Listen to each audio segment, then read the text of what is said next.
अस्सलाम वालेकुम ग्रेड 4। कैसे हैं आप सब? मैं उम्मीद करती हूँ कि आप सब खैरियत से होंगे और बच्चों आप घर पे बैठ के खूब एंजॉय कर रहे होंगे, साथ ही साथ ये तमाम वीडियो लेसन्स देख रहे होंगे और इनमें दिया गया जितना भी काम है उसको घर पे बैठ के सॉल्व कर रहे होंगे। माय नेम इज रदा खालिद और बच्चों आज हम बात करने वाले हैं यूनिट नंबर 6 के लेसन 4 एंड लेसन 5 के बारे में। तो आइए आज के लेसन को स्टार्ट करते हैं। हाँ जी, तो ग्रेड 4 आज का जो हमारे लेसन है ये है लेसन नंबर 4। हम करने जा रहे हैं पेज नंबर 32। आप अपनी ओपीई बुक्स का पेज 32 निकाल लें। आज का हमारा जो ये लेसन है बच्चों ये ज्यादातर होगा ग्रामर के पार्ट के ऊपर। हम पहले ही पढ़ चुके हैं कि इस लेसन के अंदर, इस पूरे यूनिट के अंदर हमने क्या पढ़ना है, हमने पास्ट टेंस पढ़ना है। कौन सा past tense? Past continuous tense. ठीक है, हमने दो तरह के एक्शंस के बारे में देखना है कि एक सेंटेंस के अंदर दो तरह के पास्ट एक्शंस हो रहे हैं। ठीक है, आप बताएंगे कि दो पास्ट एक्शन जो साथ साथ हो रहे थे। इस बात को ऐसे लिखेंगे हम कि while I was doing this, this happened। ठीक है, यानी दोनों के दोनों एक्शंस आपने पास्ट में लिखने हैं। पहले एक्शन को हम while के वर्ड के साथ लिखेंगे और उसके साथ हम ing लगाएंगे। एक कॉन्टिन्यूअस एक्शन था तो दूसरा एक्शन हो गया और दूसरे वाले एक्शन के साथ हम ed पार्टिसिपल लगाएंगे या हम उसको थर्ड फॉर्म में यानी पास्ट की फॉर्म में लिखेंगे। ठीक है, इस बात को मजीद समझाने के लिए मेरे पास यहाँ एक एक्सरसाइज लिखी हुई है। आपकी बुक में जो ये बातें लिखी हैं मैं उसको पढ़ देती हूँ। सबसे पहले तो इस बात को देख लें, past continuous for activities in progress. ये हमारा आज का समझ लें इंपॉर्टेंट तरीन काम है। इस बात को आपने पढ़ना है। आपकी बुक में इसके ऊपर, इस टॉपिक के ऊपर बच्चों एक स्टडी कॉर्नर बना हुआ है। आप उस स्टडी कॉर्नर की रीडिंग करो। रीडिंग करने के बाद आपको अंदाजा होगा कि जो बातें अभी मैंने आपको बताई हैं वो वहां लिखी हैं। ठीक है, अगर आप उसकी रीडिंग कर चुके हो तो आपको अंदाजा हो जाएगा कि जो बातें मैंने अभी बताई हैं वो वही थी जो मैंने आपको वहीं से पढ़ के सुनाई है। राइट, वो बातें वही है, यानी while से एक एक्शन स्टार्ट हो रहा था और उसके बाद हमने उसके साथ ing लगाया, फिर जो दूसरा एक्शन था उसके साथ हमने थर्ड फॉर्म लगाई। ठीक है, अब एक्सरसाइज 1 की तरफ आ जाए। Make sentences for these pictures with the help of the given words. आप अपनी बुक में बच्चों इस एक्सरसाइज के नीचे 6 पिक्चर्स बनी हुई देख रहे होंगे। 6 पिक्चर्स के साथ आपको ये वाले एक्शंस बताए हुए हैं। अब इनको पढ़ के मैं आपको बताती हूँ कि ये हिंट क्या है। सबसे पहले आप ये देखें, पहला हिंट क्या है? एक वर्ब लिसन। दूसरा आपको बताया गया नाउन, फिर एक और वर्ड है एलियन, उसके बाद एक और एक्शन है सेकंड वर्ब। ठीक है, और उसके बाद एक ऑब्जेक्ट का नाम है। तो ये बात हमें पता चल गई कि पहले एक्शन से पहले हमने while लिखना है, फिर इस एक्शन के बारे में लिखना है, लेकिन इस एक्शन के साथ हमने क्या ऐड करना है? ing। ठीक है, उसके बाद म्यूजिक, द एलियन, इस एक्शन को किस में चेंज करना है? पास्ट में, और उसके बाद हम ऑब्जेक्ट लगाएंगे। इसका मतलब ये है कि ये वाली जो वर्ब होगी ये होगी पास्ट कॉन्टिन्यूअस की। अब इस काम को मेरे साथ देखें कैसे आपने करना है। आप पिक्चर में भी देख रहे हो कि जो एक्शन है वो ऐसे लिखा है, while I was listening।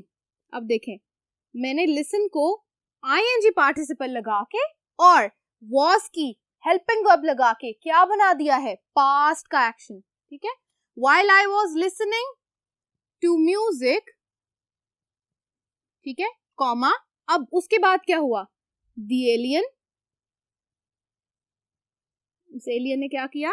Take को पास्ट में चेंज कर दें। Very good. टुक दी MP3 या आप लिख सकते हैं माई MP3 प्लेयर। दोनों सूरतों में ये बात बिल्कुल ठीक हो जाएगी। अब एक बात आपको मैं बताऊं, अगर तो आप आई की जगह द बॉय भी लिखना चाहते हैं तो भी ठीक है। जो यहाँ पे जरूरी बात है आपको ये लिखना आना चाहिए कि किस तरह आपने was listening while के साथ अटैच करके लिखना है और दूसरे एक्शन के साथ आपने पास्ट की फॉर्म लगानी है। ठीक है, अब इसी तरह सेकंड वाले को सॉल्व करते हैं। To wash car spaceship fly over house. Okay, while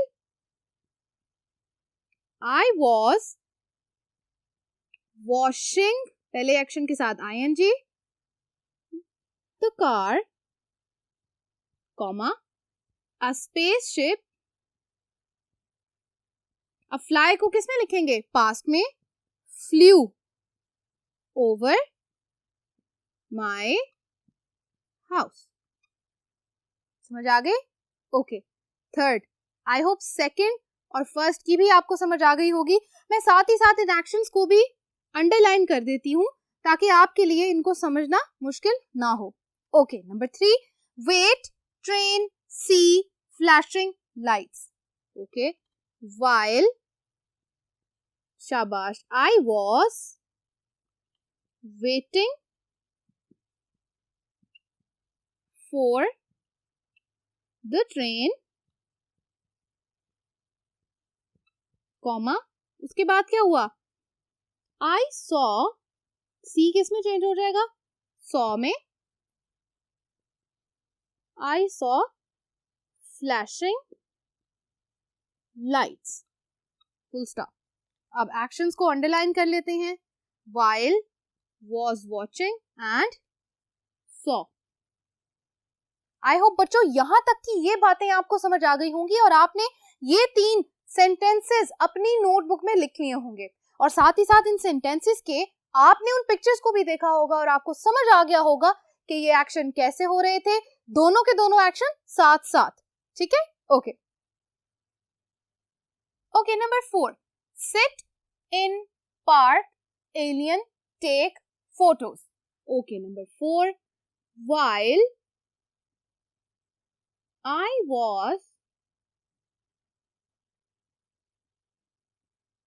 sitting in the park, comma, the alien, अब देखें टेक किस में चेंज हो जाएगा? पास्ट की फॉर्म में, took my photos, यहां आप लिख सकते हैं took some photos। Number 5, hang clothes in line, hear noise, while I was hanging, hang किस में चेंज हो जाएगा? ing लगा के, I was hanging the clothes in line, comma, I here किस में चेंज हो जाएगा? heard noise, full stop। Next, number 6, play football, spaceship, land on football ground, while they were, अब मैंने इसको चेंज करके प्लूरल में लिख दिया है तो they के साथ मैंने were की हेल्पिंग वर्ब यूज की है। they were playing football, comma, a spaceship landed on the football ground, full stop। अब ये सारे एक्शन जो मैंने चेंज करके लिखे हैं इनको मैं अंडरलाइन कर देती हूँ ताकि आपको अंदाजा हो जाए कि हमने किस तरह से इन एक्शंस को चेंज करके इन सेंटेंसेस में लिखना है। हाँ जी, सबको समझ आ रहा है ये 6 सेंटेंसेस? ओके, सो बच्चों अब हमने करनी है नेक्स्ट एक्सरसाइज जो कि है exercise number 2, complete this diary about a visit to another planet. आपने ये डायरी कंप्लीट करनी है यानी ये नोट्स कंप्लीट करने हैं किस चीज के बारे में? A visit to another planet, यानी किसी दूसरे सियारे के ऊपर एक विजिट, एक सैर के। Put the verbs into simple past और पास्ट कॉन्टिन्यूअस टेंस। वही दो बातें, जैसे या तो एक्शन को आपने सिंपल पास्ट में चेंज करना है या पास्ट कॉन्टिन्यूअस टेंस के अंदर, जैसे हमने यहाँ की है पास्ट कॉन्टिन्यूअस was hanging, मतलब was और verb की हेल्पिंग वर्ब लगा दी, साथ ing पार्टिसिपल ऐड कर दिया और दूसरे वाली वर्ब के अंदर हमने सिर्फ पास्ट में उसको चेंज किया है। इसी तरह हमने यहाँ पे इन सेंटेंसेस को पढ़ना है, देखना है कि कहाँ पर हमें सिंपल पास्ट की जरूरत है, कहाँ पर हमें पास्ट कॉन्टिन्यूअस टेंस की जरूरत है। ये बात हमें तब पता चलेगी बच्चों, एक हिंट आपने याद रखना है, जहां पर ये वर्ड यूज होगा while, इसका मतलब है कि एक्शन हो रहा था, ये फर्स्ट एक्शन है जो हो रहा था, समझ आ गई? इसी तरह हमने इसके बाद वाले एक्शन को पास्ट में लिखना है, लेकिन इसके साथ जो एक्शन है यानी कि ये वाला जैसे हमने लिखा है उसको was के साथ लिखेंगे और ing पार्टिसिपल लगाएंगे। अब इसको मैं पढ़ना शुरू करती हूँ, आप अपनी बुक पे ही साथ इसको सॉल्व करते जाएं। आई वॉज स्लीपिंग, और यहाँ पर ब्रैकेट के अंदर लिखा है स्लीप। अब देखें जो ये वॉज स्लीपिंग है ये आपकी बुक में पहले से ही लिखा हुआ है। इसका मतलब ये है कि हमने इस एक्शन को ऑलरेडी पास्ट कॉन्टिन्यूअस में लिख के बता दिया है। Okay, under a tree when it started to rain. ठीक है, so I dash into the town, तो मैं कहां भाग गया, so I ran into the town. while I dash down the street, अब देखें while का वर्ड आ गया, I was running, ठीक है, down the street an alien take dash photos, an alien took my photo। ठीक है, समझ आ गई। हमने was running किस तरह किया, run को was के साथ लगा के ing लगा दिया, और उसके बाद दूसरा वाला उसी बात के अंदर, उसी सेंटेंस के अंदर जो दूसरा वर्ब था उसको हमने पास्ट में लिख दिया। Okay, as the alien dash my photos. अब ये जो वर्ड है एज, ये भी हमें यही बता रहा है कि ये एक्शन अभी हो रहा है। कौन सा action, alien taking photos. As the alien was taking my photos, a monster with 3 legs come towards me, came towards me, come change हो जाएगा past में। I dash into a park and jump dash into the lake, I ran into a park and jumped into the lake, the monster cannot swim, the monster could not। हमें पता है कि can को जब हम past में change करते हैं तो वर्ड हो जाता है could not swim और couldn't swim। while I dash in the lake, while का वर्ड आ गया है, while I was swimming in the lake a fish dashed my foot, bite को हम चेंज करके लिखेंगे bit, इसका past फॉर्म होता है bit। आई होप बच्चों यहाँ तक की बातें आपको समझ आ गई होंगी। ये सारी बातें भी एक छोटी सी रिवीजन की तरह थी जो हमने इससे पहले एक्सरसाइज की थी।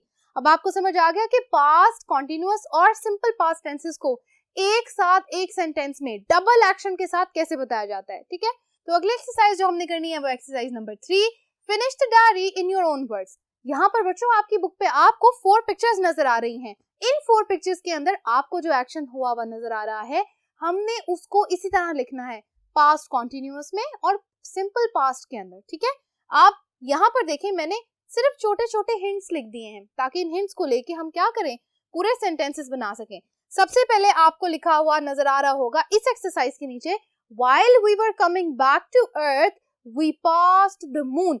जब हम अर्थ पे या अपने प्लैनेट पे वापस आ रहे थे हम मून पे या चांद पे रुके या चांद के पास से गुजरे। Okay, we landed on moon when we were coming back to earth we landed on moon। उसके बाद explore the moon, we explored the moon। हमने चांद पर रह के बहुत सारी चीजों को एक्सप्लोर किया, नए नए एक्सपीरियंसेस किए। left the moon, after that we left the moon, full stop। next, wrote in diary, after we came back to earth, comma, we wrote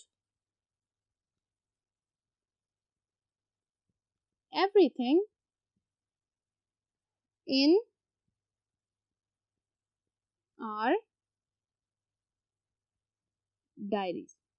ठीक है, यहाँ पर ये जो एक्सरसाइज मैंने इस तरह सॉल्व की है बच्चों, ये मैंने अपनी तरफ से कुछ बातें अपने वर्ड्स में लिखी हैं। आपने ये काम भी ऐसे ही करना है, आपने अपने वर्ड्स में यानी अपनी समझदारी और अंडरस्टैंडिंग के हिसाब से इस एक्सरसाइज को सॉल्व करना है। ओके, ऑलराइट बच्चों, यहाँ तक हमारा लेसन नंबर 1 कंप्लीट, यहाँ तक हमारा लेसन नंबर 4 कंप्लीट हो गया।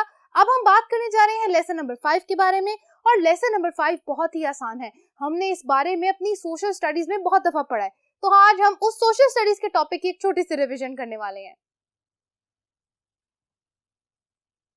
हाँ जी, तो क्या आप सब तैयार हैं इस एक्साइटिंग सी रिवीजन के लिए? हाँ जी, तो हम बच्चों क्या करने वाले हैं, पेज नंबर 33 के ऊपर आ जाए। पेज 33 पे आपको नजर आ रहा होगा exercise number 1, listen to your teacher and find the planets, then listen and repeat the names in order from left to right. आपने क्या करना है बच्चों, ये जो नाम यहाँ लिखे गए हैं ये सारे के सारे नाम आपके प्लैनेट्स के हैं। ठीक है, हमारी यूनिवर्स के अंदर जितने भी प्लैनेट्स पाए जाते हैं उन प्लैनेट्स के नाम यहाँ पर दिए गए हैं, नंबर 1 से लेकर नंबर 8 तक।